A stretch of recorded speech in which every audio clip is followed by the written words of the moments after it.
ఎక్కడికి వెళ్ళదు.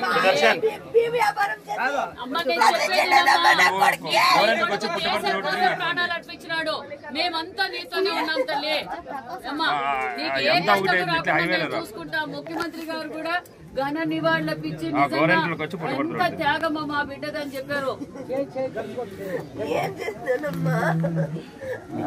దేశం కోసం ప్రాణాలు అర్పించాడమ్మా.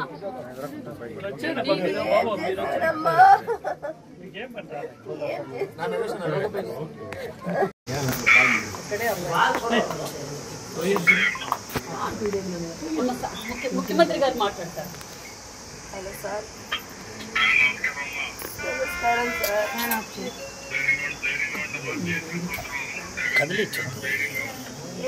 ధైర్యం ఉంటుంది సార్. వెళ్ళిపోయా స్వామి. ఏం చేస్తూ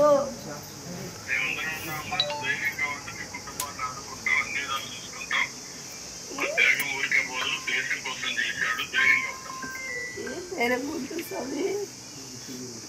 సార్ చెప్పాను సార్, అన్ని విధాలుగా ఉంటామని చెప్పాను సార్. వాళ్ళ ఫాదర్ మాట్లాడారు.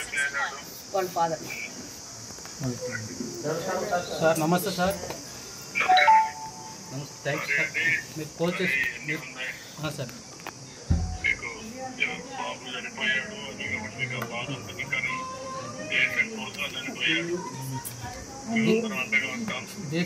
దేశం కోసం చనిపోయాడు సార్. కానీ మేము అనాథలు అయిపోతాం సార్. ఉండే ఉన్నా కూడా ఒకే కూడా సార్.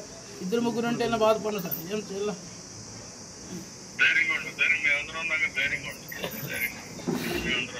సరే సార్, సరే సరే.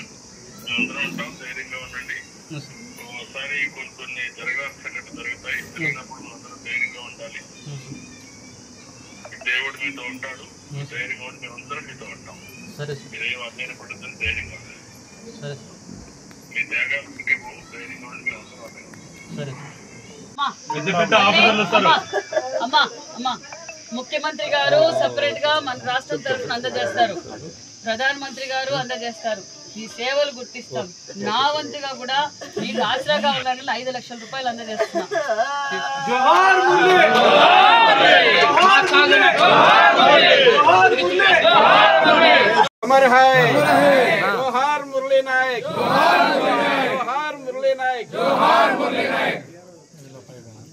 పుట్టినవారు పుట్టక తప్పదు. కానీ చరిత్రలో సూర్యచంద్రులు ఉన్నంత కాలము మలవలేని వారు కొంతమందే ఉంటారు. మన చరిత్ర ఈరోజుకి స్వాతంత్రం కోసం ఎంతో మంది పోరాట త్యాగం చేసినందుకు ఈరోజు మనకు స్వాతంత్రం వచ్చింది. ఈరోజు మన మురళీ నాయక్ కూడా ధర్మం కోసం, దేశం కోసం ప్రాణాలు వదిలిన వీర సైనికుడనే చెప్పాలి. ఎందుకంటే అతి చిన్న వయసులోనే నేను ఒక్క రోజైనా సైనికునిగా ఉండి మరణించారే తప్ప ఆర్మీకి పోకుండా ఉండనని తల్లిదండ్రులతో, గ్రామస్తులతో, అంటే అతనిలో ఉన్న దేశం మీద ఉన్న భక్తి ఏంటో ఆయన మరొకసారి కూడా చూపించారు. మరి నిజంగా మరి ఈ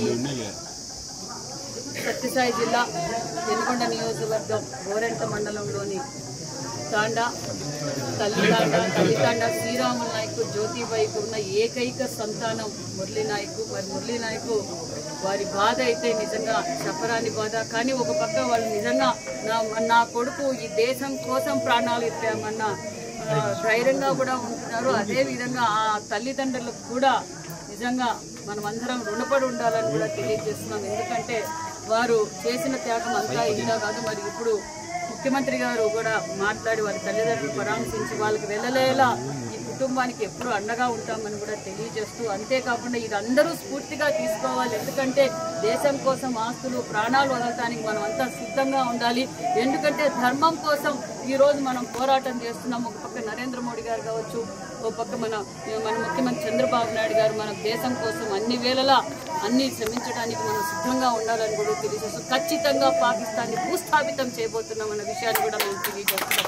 ఎందుకంటే ఈరోజు మనం న్యాయబద్ధమైన పోరాటం చేస్తున్నాం. మరి ఎంత కిరాతకంగా హత్యలు చేశారో మనం అందరం చూసాం. మరి ఇలాంటి వీర జవాన్ల మరణం వృధా కాదు. ఖచ్చితంగా మనం పాకిస్తాన్ తగ బుద్ధి చెప్తామనే విషయం కూడా తెలియజేస్తూ, ముఖ్యమంత్రి గారు కూడా వారి తల్లిదండ్రులతో కూడా మాట్లాడారు, పరామర్శించారు, ధైర్యంగా ఉండమని కూడా చెప్పారు. అన్ని విధాల ఆ కుటుంబానికి రాష్ట్రం నుంచి కావాల్సిన సహకారం, కేంద్రం నుంచి రావాల్సిన సహకారం ఖచ్చితంగా ఉంటుంది. మరి ఈరోజు నేను కూడా వారి కుటుంబానికి ఆసరాగా ఉండాలి. ఎందుకంటే వాళ్ళ కుటుంబ పోషణ మొత్తం ఆ అబ్బాయి మీదే ఆధారపడి ఉండేది. మరి అబ్బాయి కుటుంబ పోషణ ఇబ్బంది పడుతుందన్న ఉద్దేశంలో నేను కూడా ఒక 5 లక్షల రూపాయలు చెక్ కూడా అందజేశాను. ఖచ్చితంగా ఎల్లవేళలా ఆ కుటుంబానికి అండగా ఉంటామని కూడా తెలియజేస్తూ జోహార్ మురళి, జోహార్ మురళి, జోహార్ మురళి. మురళి పార్థిదేహానికి ఆల్రెడీ అధికారులతో కూడా మాట్లాడడం. రేపు మధ్యాహ్నానికంతా బెంగళూరుకు వస్తుంది. బెంగళూరు నుంచి ఇక్కడ తీసుకొచ్చి ఘనంగా నివారణలు అర్పిస్తాం. అదేవిధంగా మరి మన గోరెంట్ల సర్కిల్లో ఆ అబ్బాయి విగ్రహావిష్కరణ కూడా చేస్తామనే విషయాన్ని కూడా మీకు